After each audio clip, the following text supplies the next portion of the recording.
Welcome back class. I am VK Verma and you are watching English Foundation class number 10.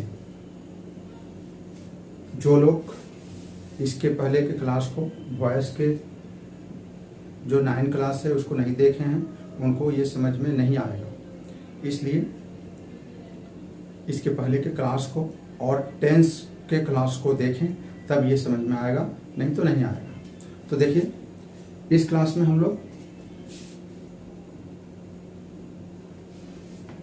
verb followed by adjective, कुछ ऐसे sentence होते हैं जिसमें verb followed by adjective। तो इस sentence को कैसे हम एक्टिव से पैसिव बनाएंगे, इसका रूल क्या है और कैसे बनाते हैं इसको देखिए, समझिए। सबसे पहले जब चेंज करते हैं तो सब्जेक्ट, उसके बाद verb, verb according to tense and number, adjective आता है, देन बीच में कंजंक्शन, कंजंक्शन का यूज किया जाता है when, then pronoun and helping verb आता है एंड लास्ट में V3 का यूज किया जाता है। इस फार्मूला का यूज करके हम एक्टिव को पैसिव वॉइस में चेंज करते हैं। अब हम एग्जांपल लेकर के इस चीज को समझते हैं। जैसे एक सेंटेंस है, रोज स्मेल स्वीट्स, रोज फूल है, स्मेल्स स्वीट्स, रोज महकता है, खुशबू देता है, स्वीट मीठा। यहाँ स्वीट्स वो मिठाई से नहीं है, मीठा,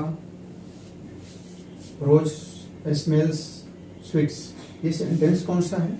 सेंटेंस को समझना मेन जरूरी है। सेंटेंस को नहीं समझे तो हम एक्टिव से पैसिव नहीं बना पाएंगे। देखिए रोज स्मेल्स, यहाँ वर्ब को समझिए स्मेल्स, स्मेल्स में एस लगा है, एस, और स्वीट ये एडजेक्टिव है, तो वर्ब में एस लगा है, तो वर्ब में एस लगा है तो प्रेजेंट इंडेफिनिट का सेंटेंस हुआ। तो इसको जब हम चेंज करते हैं तो इसके बाद वाला, प्रेजेंट इंडेफिनिट के बाद वाला यानी प्रेजेंट कंटिन्यूअस के auxiliary verb is am are का यूज करके हम पैसिव को बनाते हैं। तो ये अब इस फार्मूला के अनुसार कैसे बनेगा, देखिए रोज स्मेल स्वीट्स तो होगा रोज, रोज, तो रोज के साथ हम क्या यूज करेंगे, is, rose is, rose is sweet,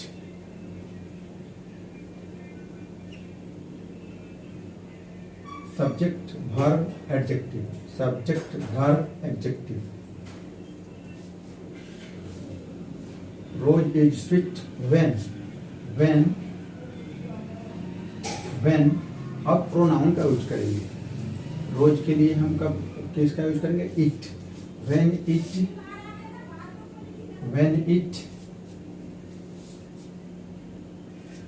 when it is, is यहाँ यूज हुआ है, यहाँ भी यूज होगा, इज यहाँ आया, यहाँ भी आया, व्हेन इट इज, अब वर्ब का 3 लगा, स्मेल का स्मेल्ट हो जाएगा,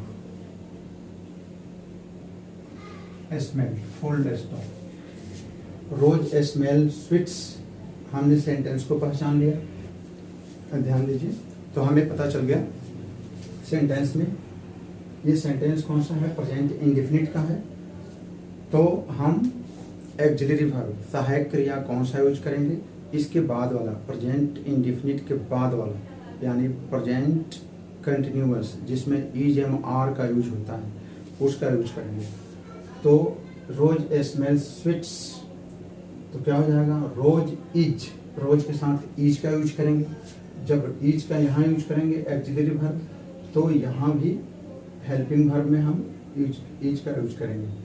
रोज is sweets as per this rule, rose is sweets, rose is sweets कब, when it is smelled, passive हो गया। रोज स्मेल स्वीट्स, ये चेंज हो गया, rose is sweets when it is smelled. Second sentence को पहचानिए। सेकेंड सेंटेंस में क्या है, the curd smelled sour, the curd smelled sour, sour खट्टा। अब यहाँ इस सेंटेंस को पहचानने का प्रयास कीजिए। ये सेंटेंस कौन सा सेंटेंस है, कौन सा टेंस का सेंटेंस है? तो ये देखिए, द कर्ड स्मेल्ड वर्ब का दूसरा रूप आया है। वर्ब का दूसरा रूप आया है मतलब पास्ट इंडेफिनिट का सेंटेंस है, पास्ट इंडेफिनिट का सेंटेंस है। और जब हम पैसिव वॉइस बनाएंगे तो पास्ट इंडेफिनिट के बाद वाला यानी पास्ट कंटिन्यूअस, जिसमें एक्सिलरी वर्ब यूज होता है, वाज वेयर, वाज वर्ब का प्रयोग होता है और उसको पैसिव वॉइस में चेंज किया जाता है। तो the curd smelled sour, the curd smelled verb का दूसरा रूप आया है, the curd smelled sour. Change करेंगे, वाज वर्ब का प्रयोग करेंगे तो क्या हो जाएगा, the curd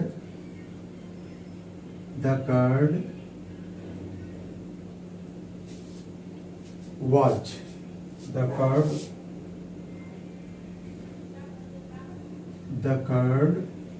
was sour, the curd was sour when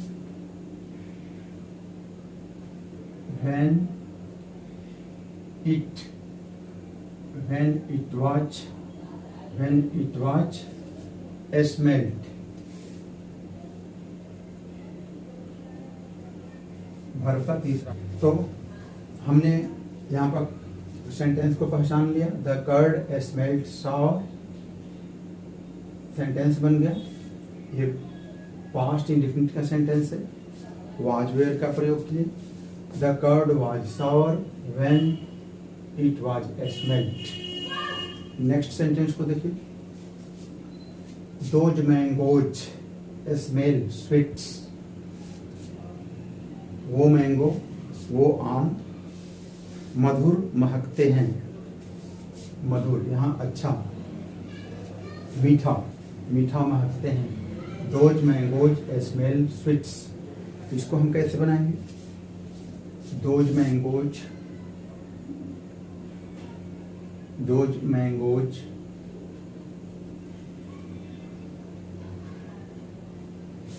those mangoes, एक से ज्यादा मैंगोज।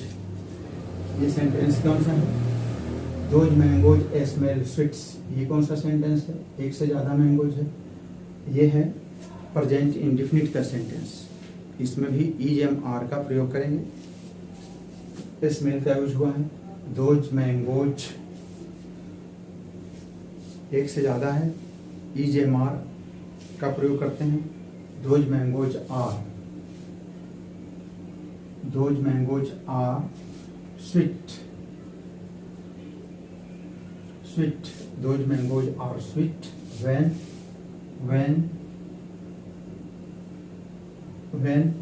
दोज मैंगोज के लिए हम प्रोनाउन का यूज करेंगे they. Those mangoes are sweet when they, यहाँ आर यूज हुआ है, यहाँ भी आर यूज होगा, when they are smelled।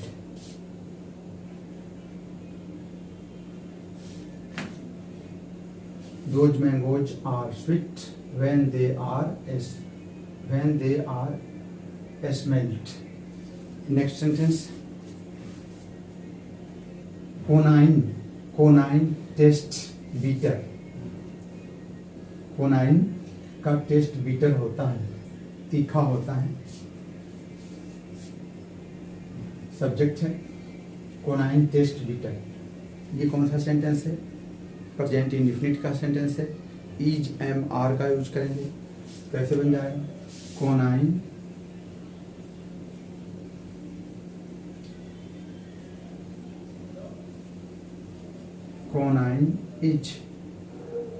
कोनाइन is bitter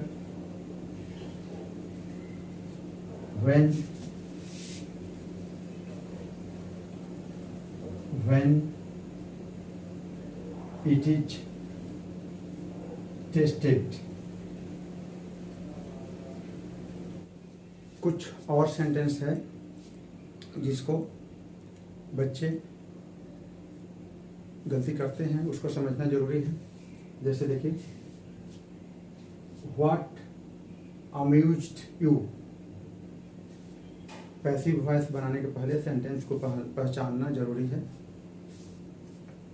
what amused verb का सेकंड रूप यूज हुआ है, तो जब हम पैसिव बनाएंगे वाज वर का प्रयोग करेंगे।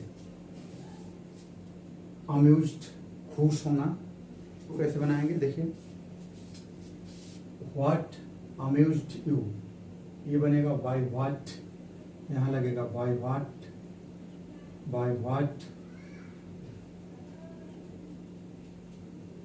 अब एक्सिलरी वर्ब सहायक क्रिया, by what watch you, by what के बदले बाय व्हाट, एंड ये पास्ट इंडेफिनिट है। पास्ट इंडेफिनिट है तो वाज वर का प्रयोग करेंगे। By what was you assumed, verb का तीसरा रूप अम्यूज्ड। यहाँ यू का यूज हुआ है।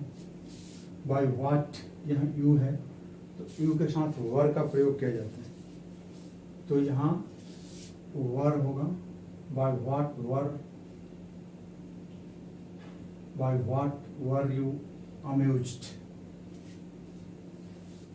नेक्स्ट सेंटेंस को देखिए। नेक्स्ट सेंटेंस है हु नोज यू, आपको कौन जानता है। प्रेजेंट इंडेफिनिट, तो यहाँ क्या होगा? To whom, to whom, to whom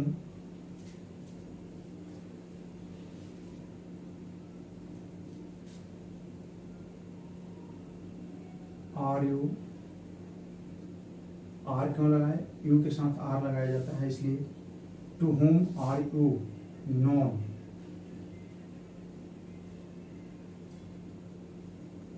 question mark, question mark.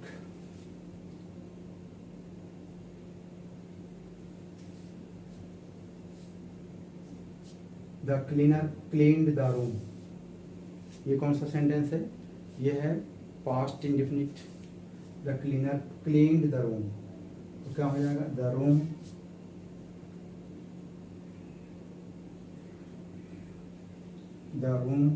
was,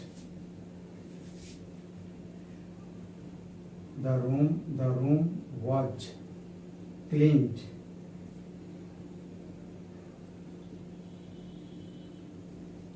the room was cleaned।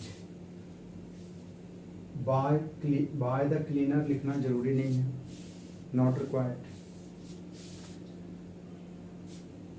who painted it, who painted it। Past indefinite was were का प्रयोग करेंगे। बाय whom का प्रयोग करेंगे।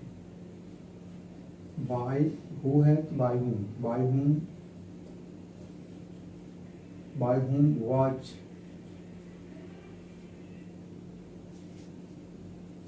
it, by whom was it painted, full stop। Question mark लगेगा। by whom was it painted। get someone to break this lock, causative verb का use हुआ है। get someone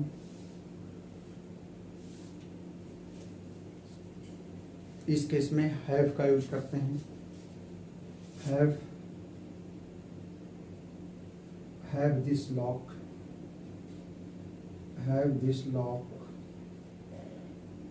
have this lock broken.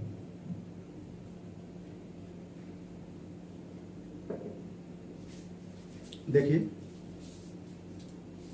What amused you, what की जगह क्या हो गया, by what. Sentence past indefinite का था, यू लगा हुआ था तो वर लगाया गया। पास्ट इंडेफिनिट तो इसके बाद वाला auxiliary verb, past continuous was were का प्रयोग किया गया। By what were you amused, question mark. What की जगह बाय व्हाट का यूज किया गया। सेकेंड सेंटेंस देखिए, हु नोज यू, आपको कौन जानता है। हु नोज यू, आपको कौन जानता है, तो ये क्या हो गया, to whom are you known.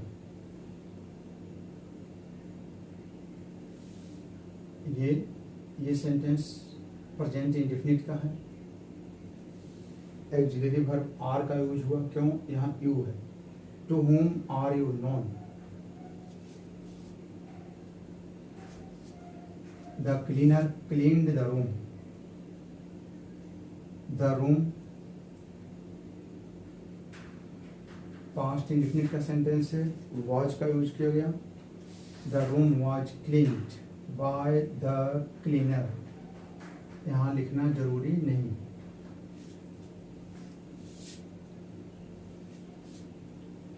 क्योंकि इस पार्ट पे फोकस है। The room was cleaned. Who painted it, who बदल गया, by whom। Who painted it, by whom past indefinite का है, वाज का प्रयोग किया गया। By whom was it painted.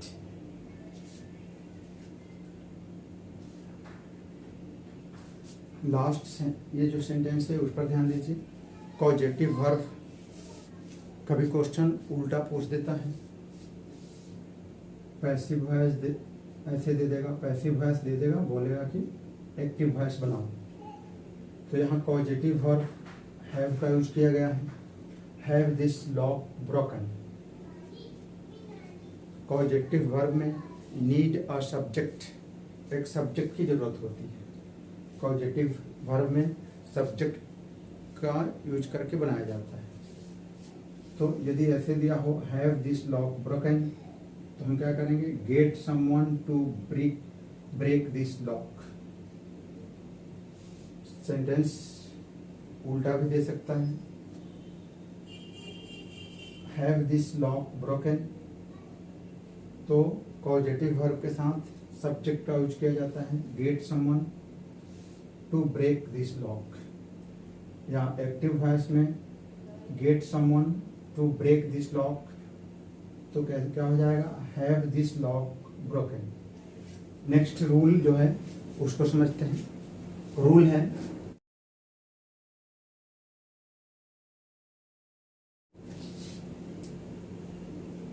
Has या हैव या हैज या had plus two plus V1। इस फॉर्मेट में यदि एक्टिव वॉइस है तो पैसिव बनाते समय जैसे हम जानते हैं सब्जेक्ट यहाँ रहता है, लास्ट में ऑब्जेक्ट होता है। अब क्या होगा, ऑब्जेक्ट यहाँ आएगा, हैव हैज हैड ये रहेगा। टू बी, टू के साथ बी का यूज करेंगे, टू के साथ बी का यूज करेंगे। To be and V3 and by and last में बाय के बाद सब्जेक्ट का यूज करेंगे।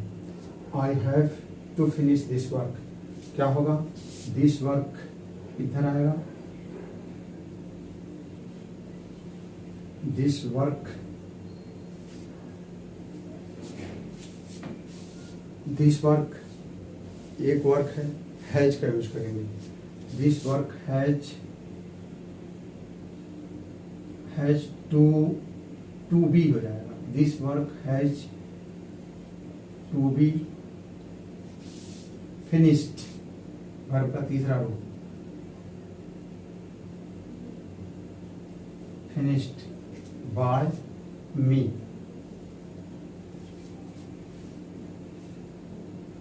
Next sentence, you have to choose a dress, ये क्या हो जाएगा? अ ड्रेस, एक ड्रेस है, यहाँ हैव है, हैज हो जाएगा। A dress has to be, a dress has to be chosen, a dress has to be chosen by you। इस क्लास में इतना ही, अगले क्लास में फिर मिलते हैं। Thank you for watching this class.